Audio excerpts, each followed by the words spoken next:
Howdy, folks. It's Howie here. Howie the cat that reads to you. Today we're going to take a look at a book called Just Being Audrey. It's a book about Audrey Hepburn. Interesting.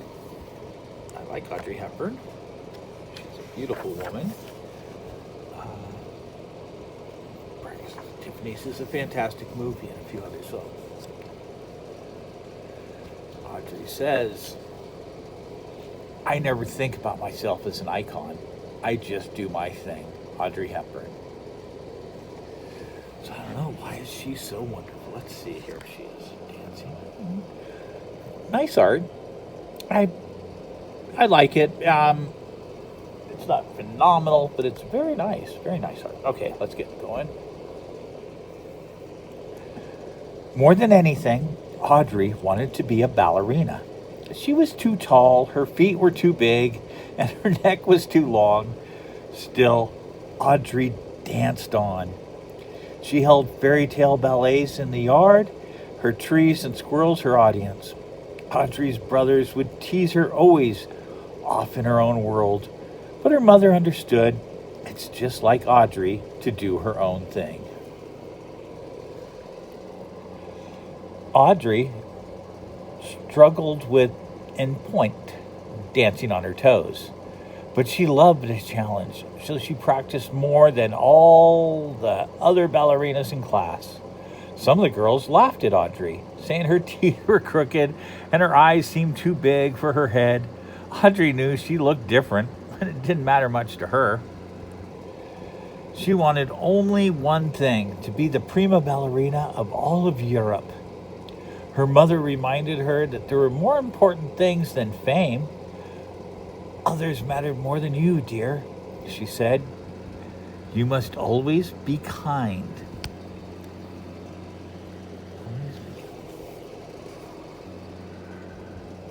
When Audrey was 10 years old, World War II broke out in Europe. Her family fled to Holland, but the Nazi troops marched into the country and right up to the Hepburn's front door. Although her mother was a baroness, Audrey's childhood was turning out to be anything but noble. Her family and 40 other people hid in a small house in the country. There was no heat and little food. Supplies were quickly running out, and people were starting to feel desperate. Despite everything, Audrey continued to dance. She took the children into the dining room to practice ballet routines. The dancers held performances to raise money for resistance troops. The audience could not clap for fear of being found, but the smiles on their faces told Audrey all she needed to know.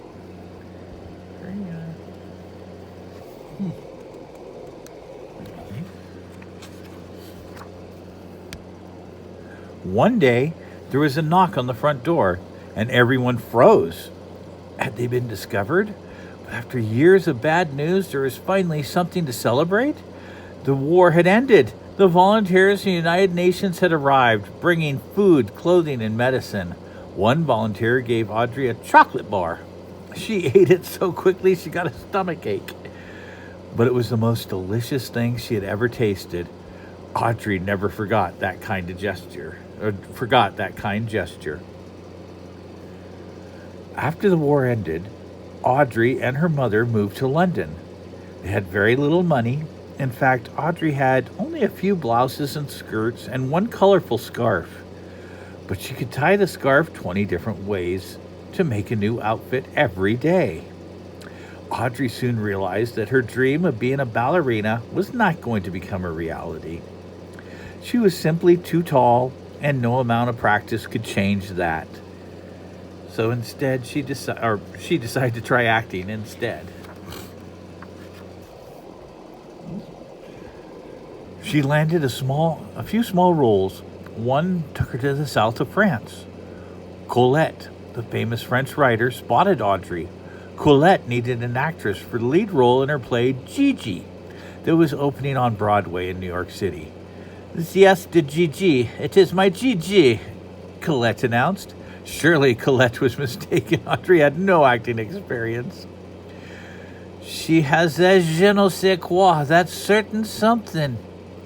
With that, Audrey was on her way to Broadway.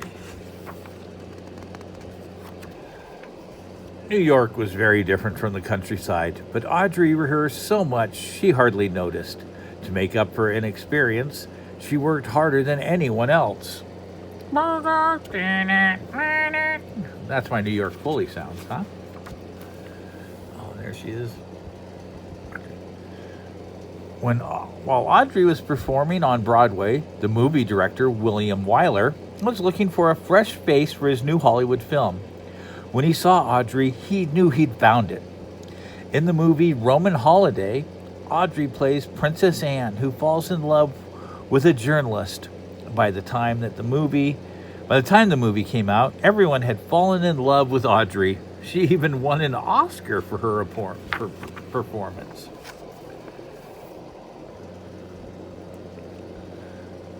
Audrey went on to star in some of Hollywood's biggest movies, including Funny Face, Sabrina, and My Fair Lady.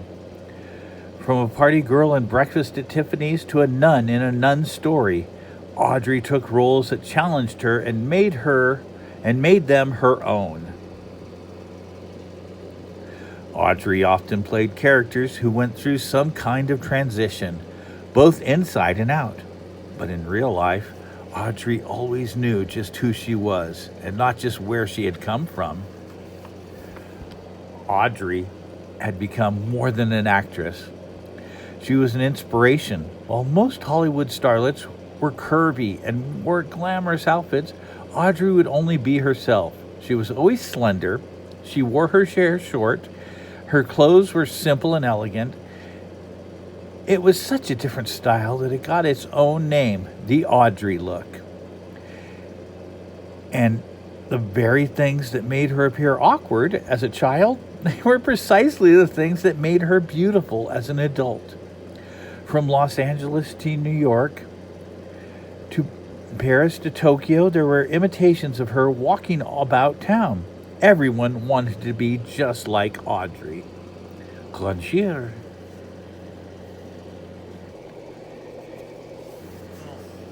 Postcards and everything around the winter. She is around the world. She didn't behave like most movie stars either. She was always on time and studied her lines to perfection.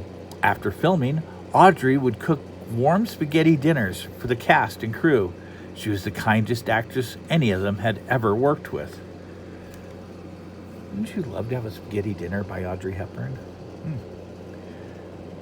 Audrey starred in more than 24 movies, but her dream role was being a mother.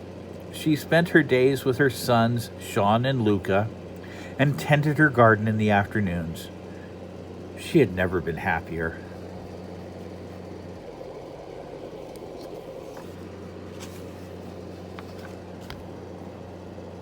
Once her children had grown, she decided to put her fame to good use. In 1988, Audrey became a goodwill ambassador for an organization called UNICEF. It was the very same organization that had helped her as a child during the war. Audrey traveled all over the world bringing aid to children in need. Like with flowers, she said, it's the same with children. With a little help, they can survive and they can stand up and live another day.